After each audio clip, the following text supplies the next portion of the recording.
पाकिस्तान की 75 साल तारीख में कोई भी वजीर आजम अपनी मुकम्मल मुद्दत पूरी ना कर सका। कौन सा वजीर आजम कब से कब तक रहा और उसकी मुद्दत कितनी थी? पाकिस्तान के पहले वजीर आजम लियाकत अली खान 50 माह तक इस ओहदे पर मौजूद रहे। वो 15 अगस्त 1947 से 16 अक्टूबर 1951 तक वजारत उज़्मा के मनसब पर फाइज रहे। उन्हें 16 अक्टूबर 1951 को रावलपिंडी में शहीद कर दिया गया। दूसरे वजीर आजम ख्वाजा नाज़मुद्दीन 17 अक्टूबर 1951 को वजीर आजम मुंतखब हुए और वो 17 अप्रैल 1953 तक यानी 18 माह वजारत उज़्मा के ओहदे पर रहे। ताहम उन्हें माजूल करके कुर्सी से हटा दिया गया था और यूं वो अपनी मुद्दत पूरी ना कर सके।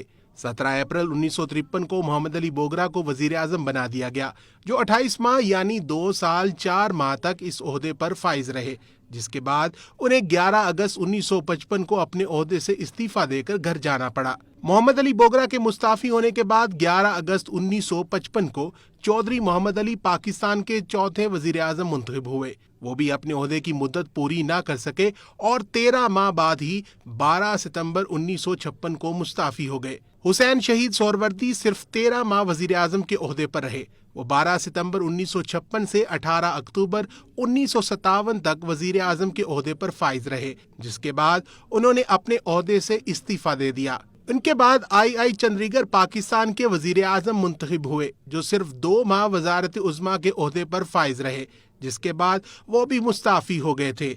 आई चंद्रीगर 18 अक्टूबर 1957 से 16 दिसंबर 1957 तक वजीर आजम रहे। मलिक फिरोज खान नून भी ज्यादा अरसा तक वजारत उज़्मा के ओहदे पर ना रह सके।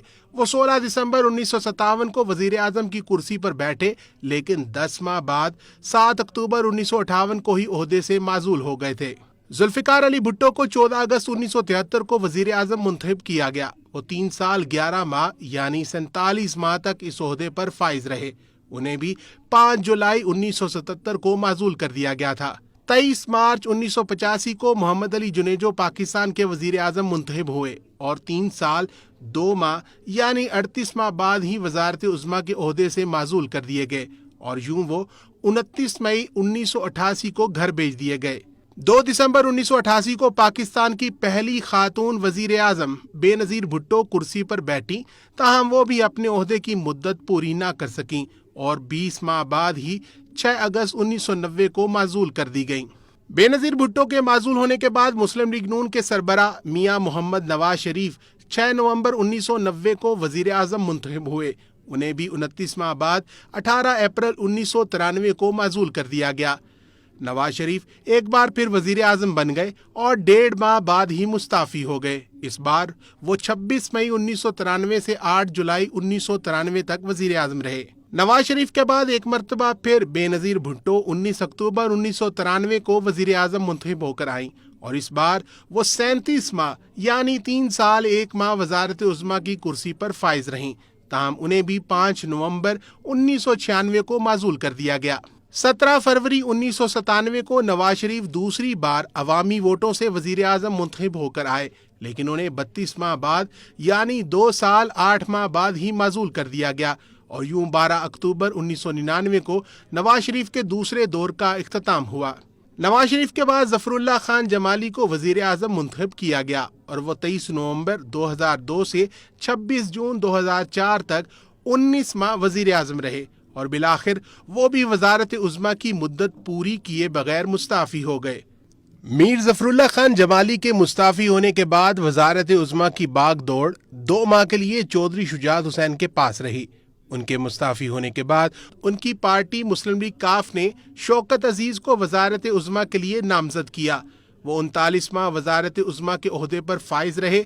वो 28 अगस्त 2004 से 15 नवंबर 2007 तक वजीर आजम रहे और उन्होंने पार्लियामेंट की बकिया मुद्दत पूरी की। 25 मार्च 2008 को पीपल्स पार्टी के रहनुमा यूसुफ रजा गिलानी वजीर आजम मुंतखब हुए, जो 4 साल 1 माह यानी 49 माह वजीर आजम रहे।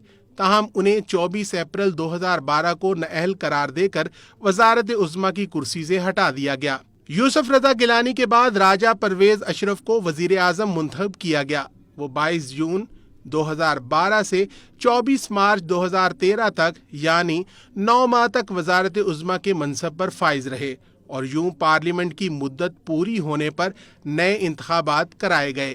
مسلم لیگ نون کے سربراہ میاں محمد نواز شریف تیسری بار وزیر اعظم منتخب ہوئے۔ انہیں 5 جون 2013 کو وزیر اعظم منتخب کیا گیا اور وہ بھی 4 سال 1 ماہ بعد، یعنی 49 ماہ وزارت عظمیٰ کی کرسی پر فائز رہے اور انہیں 28 جولائی 2017 کو نااہل قرار دے دیا گیا۔ نواز شریف کی جگہ شاہد خاقان عباسی کو اگست 2017 کو وزیر اعظم منتخب کیا گیا۔ وہ 31 مئی 2018 تک یعنی 10 ماہ وزارت عظمیٰ کے منصب پر فائز رہے اور انہوں نے پارلیمنٹ کی مدت پوری کی۔ 18 اگست 2018 کو عمران خان وزیر اعظم منتخب ہو کر ایک نئے چہرے کے ساتھ میدان میں اترے، جو تاحال وزارت عظمیٰ کے عہدے پر برقرار ہے۔ تاہم اب حزب اختلاف کی جانب سے ان کے خلاف تحریک عدم اعتماد قومی اسمبلی میں پیش کر دی گئی ہے، جس کی کارروائی جاری ہے۔